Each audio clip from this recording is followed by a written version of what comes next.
Welcome students. आज हम पढ़ेंगे surface tension BSc part first के लिए। किसी द्रव के एकांक पृष्ठ पर लंबवत कार्य करने वाला बल पृष्ठ तनाव या सरफेस टेंशन कहलाता है। इसे हम गामा से लिखते हैं। सीजीएस पद्धति में इसकी इकाई डाइन प्रति सेंटीमीटर है। वर्षा की बूंदों का गोलाकार होना, केशनलिका में द्रव का चढ़ना आदि सरफेस टेंशन या पृष्ठ तनाव के कारण ही होता है। आज हम एक प्रयोग की सहायता से देखते हैं कि किस प्रकार लेबोरेटरी में हम किसी द्रव का आपेक्षिक पृष्ठ तनाव ज्ञात कर सकते हैं।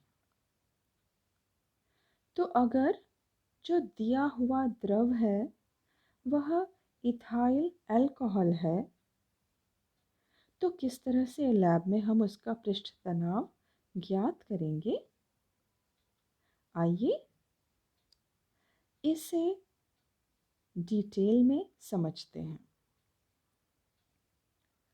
तो इस एक्सपेरिमेंट में हमने ऑब्जर्वेशन टेबल और कैलकुलेशंस करके फाइनल रिजल्ट निकाला है।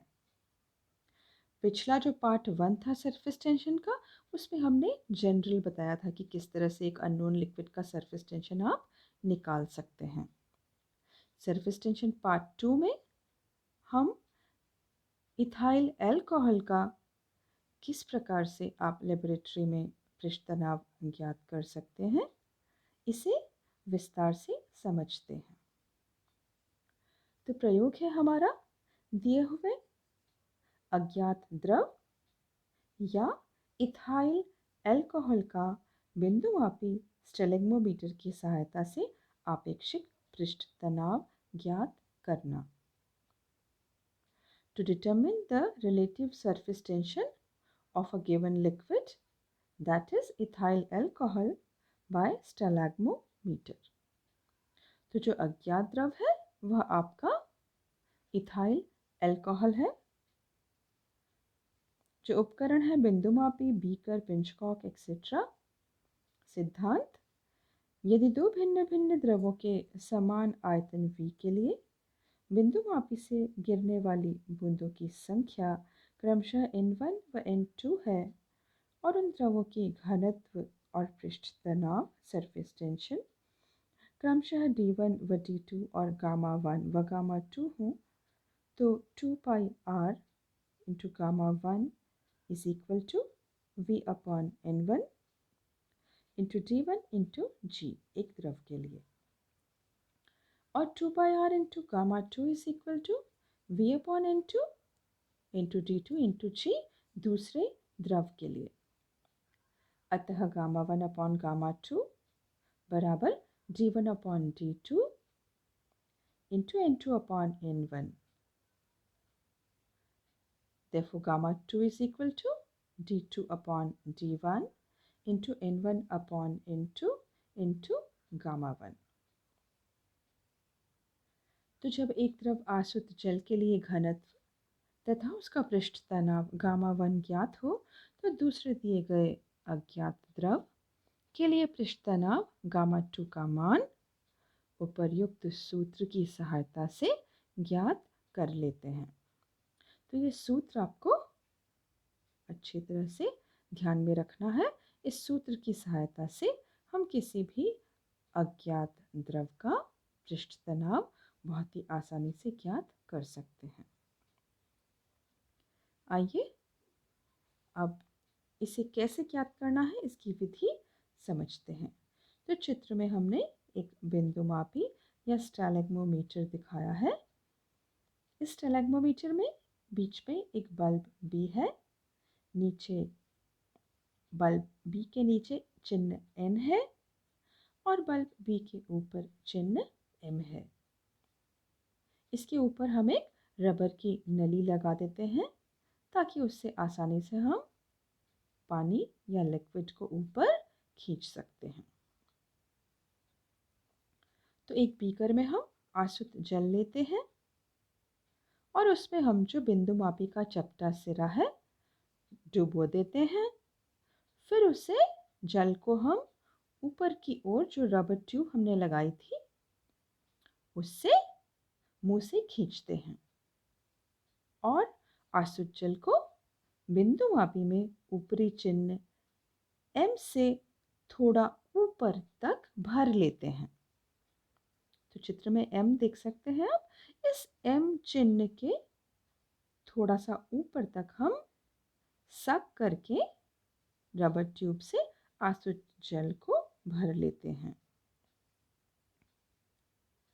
अब हम जल की बूंदों को गिरने देते हैं।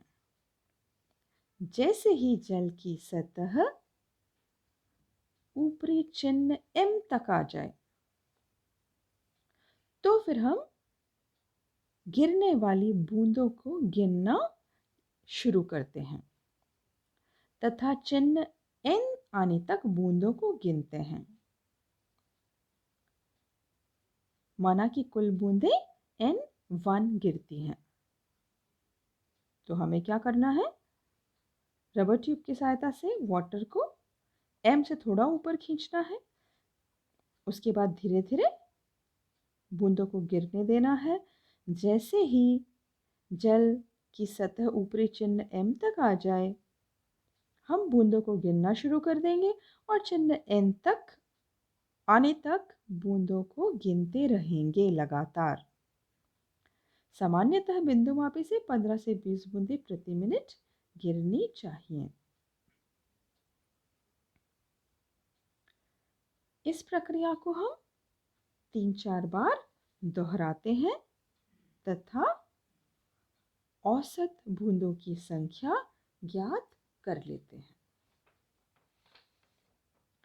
अब बिंदुमापी में दिया गया प्रायोगिक द्रव इथाइल अल्कोहल भर लेते हैं और सेम यही प्रोसेस जो हमने जल के साथ किया था वापस इसके साथ भी दोहराते हैं।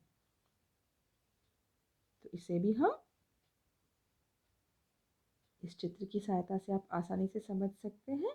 बीकर में हमने इथाइल अल्कोहल लिया है, रबर ट्यूब से सक करेंगे थोड़ा सा M के ऊपर तक।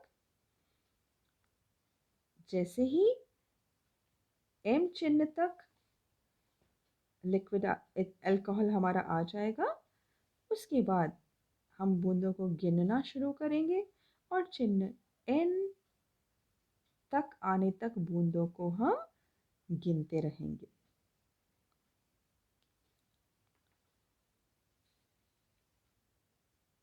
इस प्रयोग को हम लगभग 3-4 बार दोहराएंगे। अब माना कि इथाइल अल्कोहल की कुल N2 बूंदें गिरती है तो 3-4 बार इसको दोहरा लिया और हमने औसत ज्ञात कर लिया।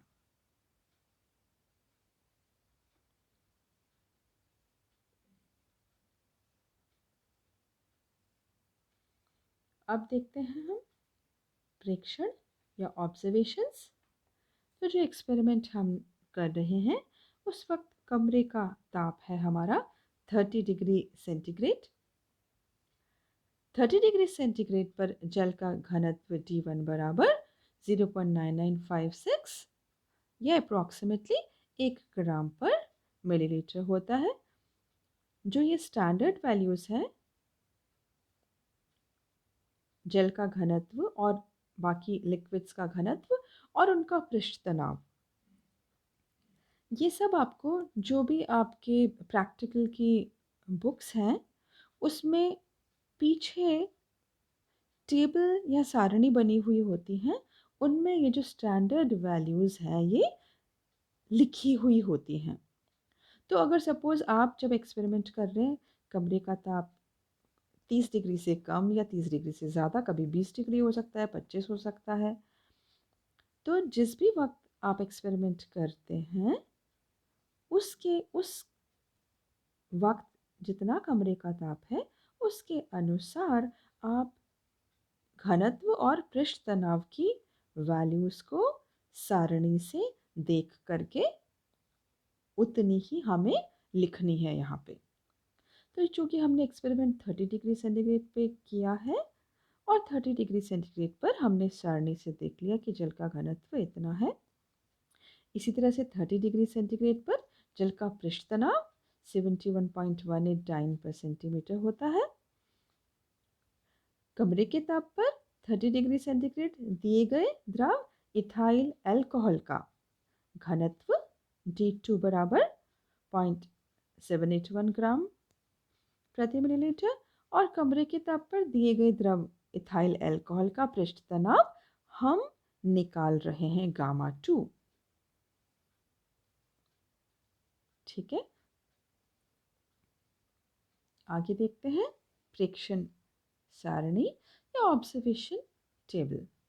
तो इसके अंदर देखिए फर्स्ट कॉलम है, उसमें हमने क्रम संख्या लिखी है 1, 2, 3 और औसत।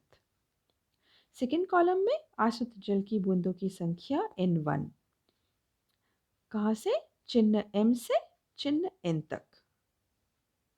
तो जो फर्स्ट रीडिंग है हमारी वो है 64 बूंदें, सेकेंड 62 बूंदें, थर्ड 60 बूंदें। तो जो हमारा औसत है वो आया N1 इज इक्वल टू 62। अब द्रव जो हमने लिया है इथाइल अल्कोहल, उसकी बूंदों की संख्या N2, चिन्ह M से N तक। तो ये है फर्स्ट 166, सेकेंड 161, थर्ड 156। तो N2 बराबर औसत है 161। अब कैलकुलेशंस किस तरह से करेंगे हम, तो हमने अभी सिद्धांत जब पढ़ा था उसमें देखा था हमने, सूत्र हम पढ़ चुके हैं कि इस सूत्र से हम सरफेस टेंशन ज्ञात कर सकते हैं। वो है gamma 2 is equal to D2 upon D1 into N1 upon N2 into gamma 1। तो इस सूत्र में D1, D2, N1, N2 और गामा 1 के मान रखने पर ये सारे मान अभी हमने यहाँ पे देख करके लिखे हैं सारणी में से। तो ये सारे मान हमें ज्ञात हो गए, ये हमने यहाँ इस फॉर्मूले में रख दिए और गामा 2 हमने निकाल दिया। तो गामा 2 हमारा आता है 21.40 डाइन पर सेंटीमीटर। तो इसको हम देख सकते हैं टेबल से, जो स्टैंडर्ड वैल्यू है वो पीछे जो दी गई सारणी है उसमें आपको स्टैंडर्ड वैल्यू मिल जाएगी।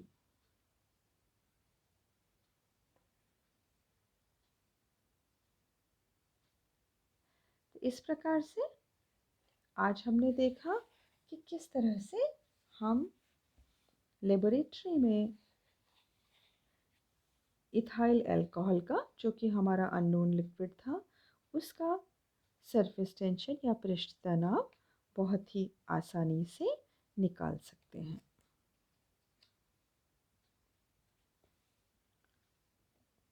Thank you so much.